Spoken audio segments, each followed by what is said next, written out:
It is day 150 of the second Trump administration, and it has been nearly a week of escalating conflict in the Middle East. Tonight, Israel's military says it hit nuclear weapon development sites inside Tehran, and President Trump is considering whether to order U.S. forces to join these strikes on Iran.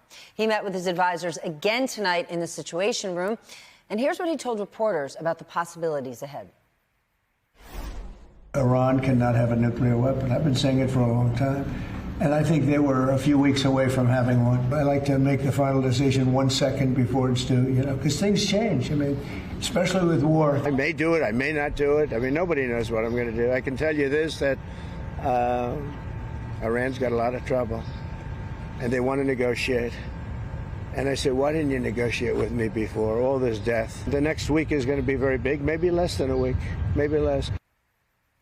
The Wall Street Journal reports last night the president told senior aides he approved attack plans for Iran, but he had not given the final order because he was waiting to see if Iran would abandon its nuclear program. That is according to 3 people familiar with the deliberations. And earlier today, the president did not rule out renewed negotiations after he said Iran proposed a meeting at the White House.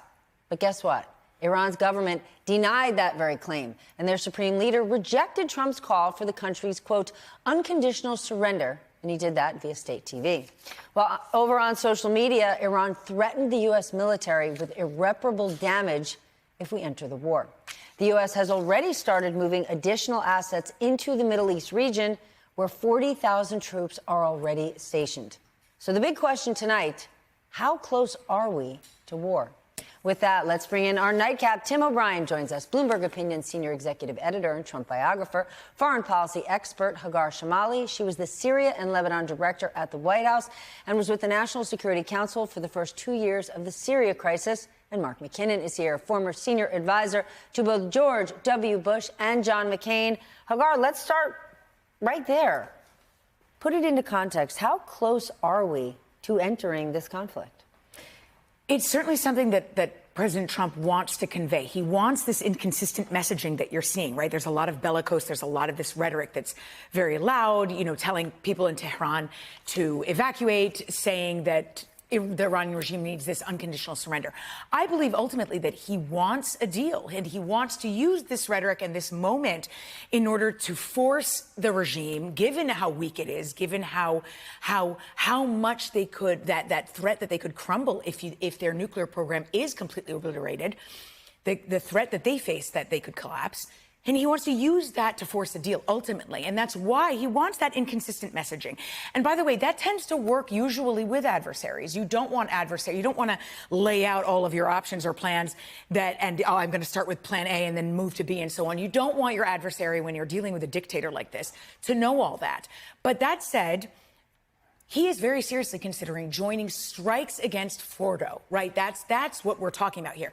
This isn't where it's not something where he's talking about deploying troops across Iran, a war that's similar to Iraq or Afghanistan. I've heard this comparison many times, and that's not what this is about. This is a situation that would look like specific attacks, limited military engagement, something that's more similar to the attacks you saw against Hezbollah by Israel in the last fall. But he's not the only one driving things here. Has Netanyahu boxed Trump into a corner, or at least into forcing him to make a decision? I think he's driving Trump like a truck.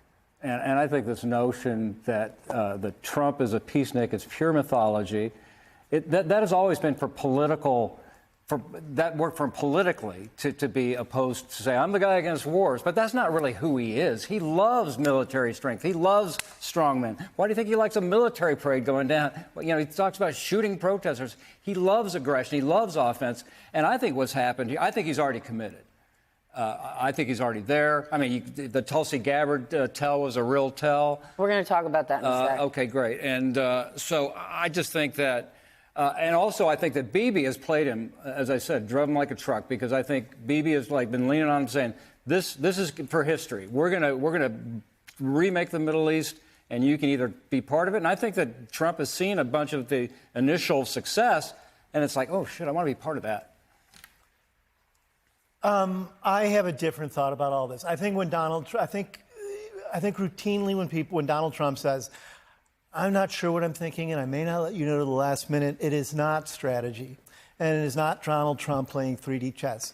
It is the fact that Donald Trump is ignorant. He authentically doesn't know. I think he'd be hard-pressed to find most countries on a map. And I think what's happened with Iran is he went into it wanting to appease his political base, which did not want the U.S. intervening in foreign theaters and certainly not engaging in war again.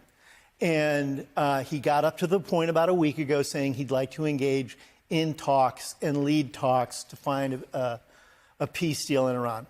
And Bibi drove through that statement with a truck. He began shelling Iran. And then Israel, as it has reordered the map in the Middle East since October of 2023, first with Hezbollah, then with Syria, and now with Iran. Extraordinary display of military and intelligence prowess. Basically defenestrated Iran's air defenses far faster than anyone thought they could. And Trump sees this success. And he wants some credit for it. And he wants credit for it. He begins saying, after Israel had those very skilled strikes that everybody was complimenting, he went, no, I was in the game. Yeah, and it's we. Suddenly it became, we did this. And it's because Trump is not a strategist. Trump doesn't know anything other than playing to the audience he sees directly in front of him on a day-to-day basis. And because the ground game had shifted and Israel had pulled off this extraordinary action in Iran, he wanted to be part of it. And he forgot that that's not what his base wants. So now he's fomented, he's in a cat fight with Tucker Carlson, and Ted Cruz is getting raked over the coals by Tucker Carlson. And all of this is very pell-mell. Donald Trump does not know what he's doing. He's surrounded by advisors who don't know what they're doing. This has already happened with economic policy. It's happened with immigration policy. It's now happening with foreign policy, because this is a man who's a performance artist. He's not a strategist. And that's a dangerous place to the United States. Well, what he's publicly saying is he is not looking for a long-term war in any way. The goal is to just prevent Iran from building a nuclear weapon. But I just want to play a clip from former NATO commander. Watch this. I don't think it's wise to go into war without knowing how it's going to end. We have maximum diplomatic leverage, and you absolutely have to know where you're going in something like this. You don't just take one step forward and say, now let's look around. We're a little bit deeper in this. Now what? That's what Rumsfeld did in Iraq. And how did that work out? We did this in Libya with Obama. How did that work out? Do you see a military or diplomatic strategy being laid out, or believe there's even one behind the scenes? Well, the bright line that Donald Trump's laying out is that he wants to ensure that there's no nuclear capability. Well, if you believe what Tulsi Gabbard said, they're not there yet, but Bibi has convinced him that they are. And the only way to address that is to destroy with the bunker busting bomb, which only the Americans can provide. And then where are you? I mean, that's the only way to do it. If that's what Trump says is the bright line, that's the only way to achieve it, and that means American. All right, well, then let's just explain this to our audience, because NBC is reporting that Tulsi Gabbard, the director of national intelligence, has now been sidelined. Back in March, she told Congress that Iran was not building a nuclear bomb. That is what Mark is talking about. And now we are confirmed that assessment hasn't changed. But yesterday, the president said he does not care what she says. He is not following her or any other intelligence. So what does that tell you? He's just basing his decision on what Netanyahu is telling him. This is what Netanyahu wants. It's not what Netanyahu is telling him, it's what the IAEA has deduced. So, and this is where I've noticed there's a little bit, this thread has been lost a little bit.